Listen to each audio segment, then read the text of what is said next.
The significance of Borderlands is one in which we don't talk about enough. It's the godfather of the looter shooter genre, being the inspiration for games such as Destiny, Warframe, Shadow Warrior, The Division, Outriders, Suicide Squad, Kill the Justice League, Anthem, Godfather. Okay, there are some hits and some misses, but that's not the point. Borderlands helped create the genre, and gaining an audience along the way, to the point where it was greenlit for a film starring Kevin Hart and some other people, and it looks... I don't want to! Okay. So, in honor of the film being released, let's cover the origins of it. This week, I'm covering Borderlands. Side note, I'm covering the Game of the Year edition, Enhanced edition for those that care. Being developed by Gearbox and published by 2K, the game was originally released October 20th, 2009. The game followed a group of hunters, being vault hunters, or singular vault hunters if you don't have any friends, in their pursuit of the vault, a legendary vault that is said to hold an abundance of power, money, and more importantly, women. With that being said, let's hop into the game. Run it!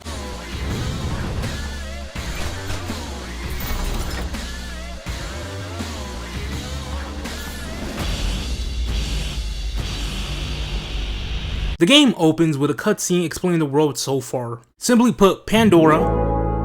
No, the planet is called Pandora. It's a super dangerous world. I'm talking niggas getting snacked on by wild creatures dangerous. Now, you might be wondering why anybody would want to be on this planet. Quite simply put, the legend of the Vault. Father would always go on about the Vault, even with his dying breath. Advanced alien technology, infinite wealth, fame, power. Fast forward, the four heroes all are on a bus together with the merchant slash narrator, who is driving, getting ready to drop them off. This is also where each of them is introduced. They each have a little nickname slash title. This is also where you pick which character you want to play as. The characters being Kevin Hart, but a little taller, aka Roland, having origin from the planet Promethea. Roland is a former Crimson Lance. He's nice with all weapons but prefers the Ks and shotties. Kate Blanchett, but younger, aka Lilith. Kate Blanchett. Listen, I'm not a Winter Soldier, but hear me out. Oh, fuck. Lilith was born on Dionysus? I don't know. Yeah, it shares the same name as a Greek god that I just couldn't pronounce. This series has a ton of reference to them, from people to groups and factions, even locations. Hell, even the planet is called Pandora. And if you want to learn about more Greek gods, you can take your ass over to my God of War playlist where I covered the first 3 God of Wars. It's also on your screen right here. Here, click it. Click it. Actually, you know what?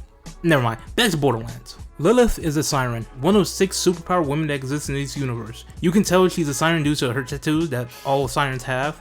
Also, she's considered to be the main character of the Borderlands series. That's just word on the street, but hey, I don't know what to believe. I don't believe them. Next, Bricks. He come from I'm not about to even try to pronounce that. Not much is known about his background except that he's good with explosive weapons and throwing hands. The last hunter is Mordecai, hailing from Artemis, which makes sense since he's a sharpshooter. He was so good he used a revolver in a sharpshooter competition where the others used sniper rifles, and he won, making others think that he was cheating, leading to him being banned from competition due to unsportsmanlike conduct. Imagine being so good niggas call you a cheater, and then you get upset about being called a said cheater. You get packed up out to function for feeling a certain way. Damn shame. After this, Mordecai leaves, traveling planet to planet with his pet slash companion, Bloodwing, looking for better guns and more weapons. And money. You might be wondering why the hell I went through each character's background and where they come from. And I'm gonna tell you why.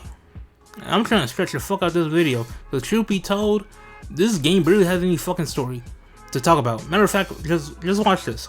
We're gonna continue on. After picking up Vault Hunter, they're kicked up the bus, but before getting tossed like jazz off Fresh Prince, the hunter is contacted by the Guardian Angel, whose goal is to help the Vault Hunter find and open the vault. I'm pretty sure her name is just Angel, but small nitpick here, just look at the screen right here and be honest. Can you actually see what she looks like without having to zoom out? She looks better when she's in her smaller form. Angel informs the hunter to meet up with Jack Black, aka Claptrap, who gives the hunter some gear, being the HUD. I like how they use in-game logic as why they have shit on your screen, similar to how Halo and the Mjolnir armor has a HUD as well. With this introduction, the hunter is forced to help the people of Pandora doing odd jobs for its inhabitants, helping to unlock more gear and supplies, doing things such as handling creatures, collecting canned food, and most abundantly, killing bandits who seem to be every best-selling author to ever exist, cause these niggas just keep popping up out of nowhere. After helping the people of Firestone, no, not Firestone Shop. Firestone is what the area that you just helped was called. With the help of Scooter, the hunter unlocks the ability to use Catch a Ride. Scooter is a reoccurring character for the Borderlands franchise, managing the Catch a Ride stations, aka places that give you a vehicle to ride around in. Using a ride, the hunter jumps a ramp, allowing them to continue their killings. However, while hunting tough bandits, Angel informs the hunter that the next bandit locked themselves in a mine, so they make a quick pit stop to retrieve a key to unlock said mine.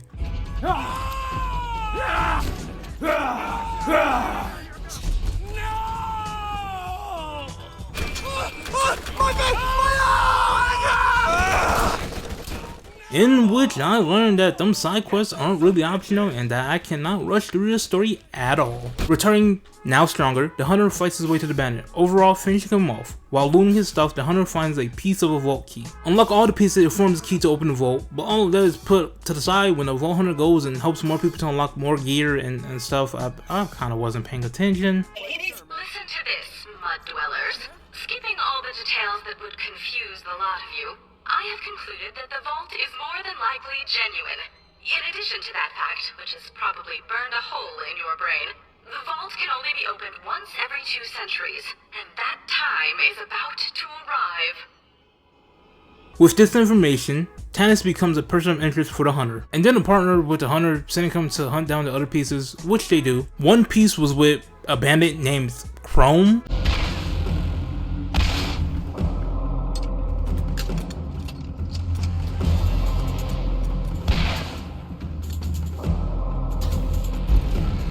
I miss when games allow you to do this fuck shit, cause truth be told, I didn't expect to kill him here. The way I thought I was just gonna destroy his turret, but nah, I killed the nigga. Taking the key from him, the hunter moves on to the next piece. It was being protected by this creature, but it fell anyway. Collecting the piece, the hunter moved on to the next target, being the Baron Flint, who gets clapped as well. But surprise, surprise, turns out that there was only 3 pieces of the vault key, not 4. Turns out Tannis turned Benedict and sided with Commander Still, giving her the whole key for the vault. Who is Commander Still, you might be wondering? Well, the main villain of the game, I guess? Being the leader of the Atlas Corporation Crimson Lands.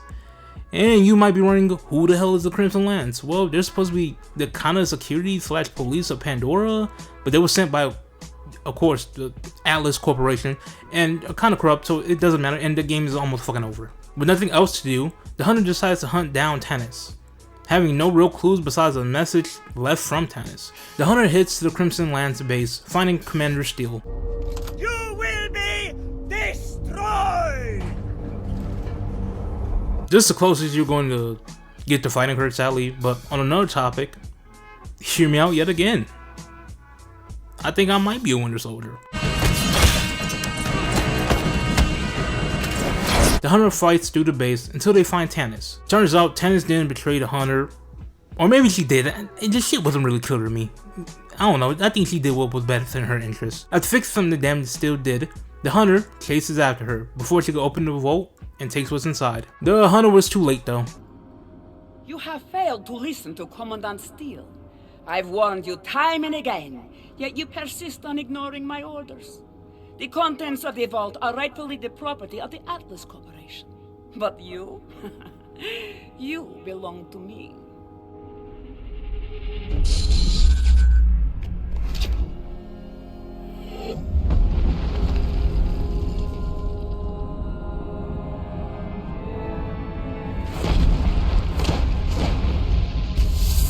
Yes, the key works! Sergeant, get your team ready to go inside. What it do, baby?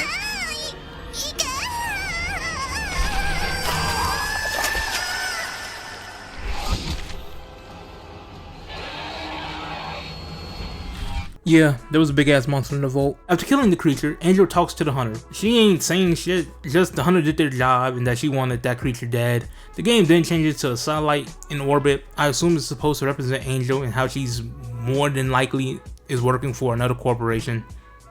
I don't really know. And with that, Borderlands comes to an end. Okay, Borderlands is now in the books. Overall, it's an okay ass game. Truth be told, if you aren't playing with friends, this shit is low key a waste of time.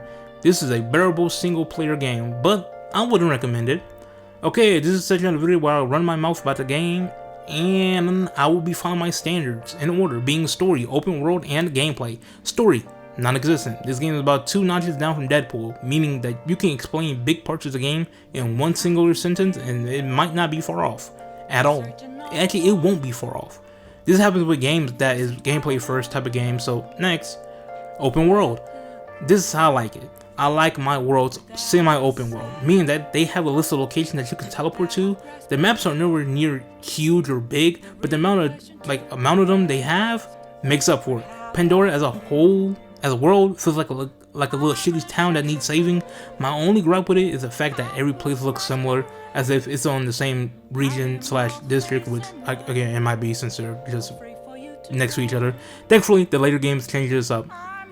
Finally, gameplay. This is where the game shines. You have a total of 4 hunters, each having their own special playstyle. Some specialize in using certain weapons, some having special effects trigger when certain factors is hit, and so on. I'm not about to explain how this game plays. Just know if you're going to play this game, certain weapons are going to feel weird, i.e. certain pistols that don't have scopes or iron sights. Also, sometimes the bullet hitting, it feels hit or miss.